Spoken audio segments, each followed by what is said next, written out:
رسول اکرم صلی اللہ علیہ وسلم نے اللہ رب العزت کو یاد رکھی وہاں نہیں دیکھا۔ ماں عائشہ رضی اللہ عنہا کی واضح حدیث ہے، آپ نے فرمایا جس نے یہ کہا کہ نبی اکرم صلی اللہ علیہ وسلم نے اللہ کو دیکھا اس نے جھوٹ کہا، اس لیے کہ اگر وہ دیکھتے رسول اکرم صلی اللہ علیہ وسلم اللہ کو تو یقیناً اپنے بیوی کو تو ضرور بتاتے آ کر کہ میں نے دیکھا ہے، لیکن آپ نے کبھی بھی اللہ رب العزت کو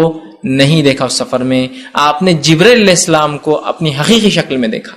صلی اللہ علیہ وسلم نے سفر معراج میں نبی کریم صلی اللہ تبارک و تعالیٰ کو اپنے سر کی آنکھوں سے دیکھا 2 مرتبہ،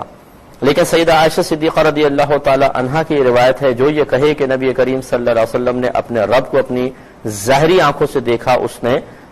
آپ کی طرف جھوٹ منسوب کیا۔ تو ان میں موافقت اور مطابقت کیا ہے؟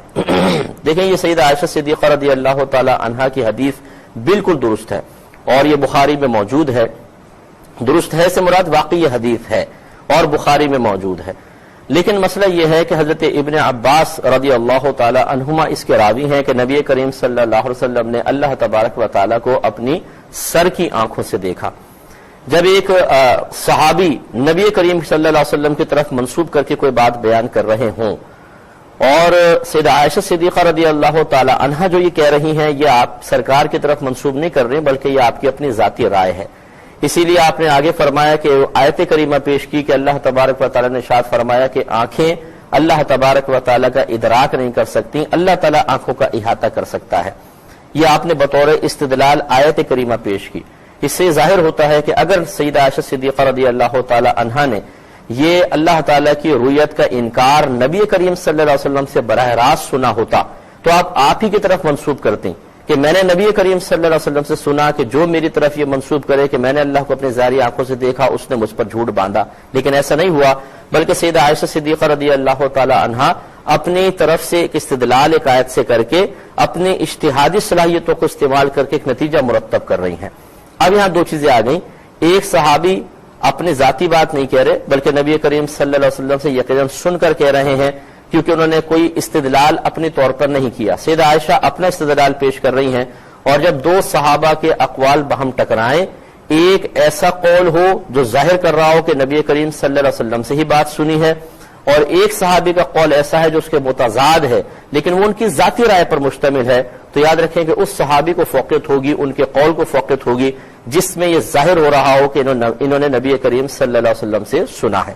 تو لہٰذا اس میں علماء نے یہی لکھا ہے کہ یہ سیدہ عائشہ صدیقہ رضی اللہ تعالی عنہا کی اپنی ذاتی رائے ہے جس کا ہم احترام ضرور کریں گے، لیکن حضرت ابن عباس رضی اللہ تعالیٰ عنہما کی روایت کو فوقیت ہوگی اور اس کو ماننے میں کوئی حرج نہیں ہے کہ رحمت کونین صلی اللہ علیہ وسلم نے اللہ تبارک و تعالیٰ کو اپنے چشمان ظاہری سے دیکھا ہے، اور یہ کوئی ناممکن بات نہیں ہے۔ یہ بخاری اٹھا لے، میں درس بخاری میں بھی یہ حدیث ذکر کی تھی کہ نبی کریم صلی اللہ علیہ وسلم نے صحابہ کرام علیہم رضوان سے بلکہ صحابہ نے سرکار سے پوچھا یا رسول اللہ صلی اللہ علیہ وسلم کیا ہم اپنے رب کو دیکھیں گے؟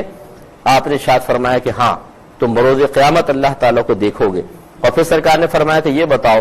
کہ اگر دن میں رات میں چاند نکلا ہو اور آسمان پہ کوئی بادل نہ ہو تو اس چاند کو دیکھنے میں تم شک کرتے ہو؟ کہا کہ نہیں۔ فرمایا اسی طرح اگر دن میں سورج نکلا ہو اور سامنے بادل نہ ہو تو کیا سورج کو دیکھنے میں شک کرو گے؟ عرض کہ نہیں۔ فرمایا بس اسی طرح تم اپنے رب کو بروز قیامت دیکھو گے۔ ان دوسری حدیثوں کو ملا کر آپ دیکھ لیں، اس کا مطلب یہ ہوا کہ یہ کوئی ناممکن نہیں ہے کہ اللہ تبارک و تعالیٰ کو اپنے چشمان ظاہری سے دیکھا جائے۔ ہاں اللہ کی عطا سے ممکن ہوگا، کسی انسان کے اندر یہ طاقت نہیں ہے کہ وہ اپنی طاقت بشری سے اللہ تبارک و تعالیٰ کی طرف نگاہ جما سکے، لیکن جب اللہ تبارک و تعالیٰ ہی ان نگاہوں میں وہ قوت عطا فرما دے یا پھر اپنی ایسی زیارت کروائے جو ہزارہا پردوں میں رہ کر ہو، تجلیات ایسی ظاہر نہ فرمائے کہ آنکھیں خیرہ ہو جائیں اور جیسے کوہ طور تباہ و برباد ہو گیا تھا، ایسا نہ ہو تو یہ پاسبل ہے، اور صحیح حدیثیں یہی کہتی ہیں۔ تو جب میدان محشر میں ایک عام مومن بھی نبی اللہ تبارک و تعالیٰ کو دیکھ لے گا، سرکار صلی اللہ علیہ وسلم یہ فرماتے ہیں، تو دنیا میں رحمت کونین صلی اللہ علیہ وسلم کے بارے میں اگر کوئی حدیث میں منقول ہے، وہ بھی ہماری عقیدت نہیں کہ چلو زبردستی ثابت کر لیں، حدیث میں موجود ہے، حضرت ابن عباس رضی اللہ تعالیٰ عنہما اس کے راوی ہیں، تو پھر اس کو ماننے میں کوئی شبہ نہیں ہے۔ اگر آپ نے ابھی تک ہمارا چینل سبسکرائب نہیں کیا تو ہمارے چینل کو سبسکرائب کر لیں۔ یا نبی سلام علیکہ، یا رسول سلام علیکہ۔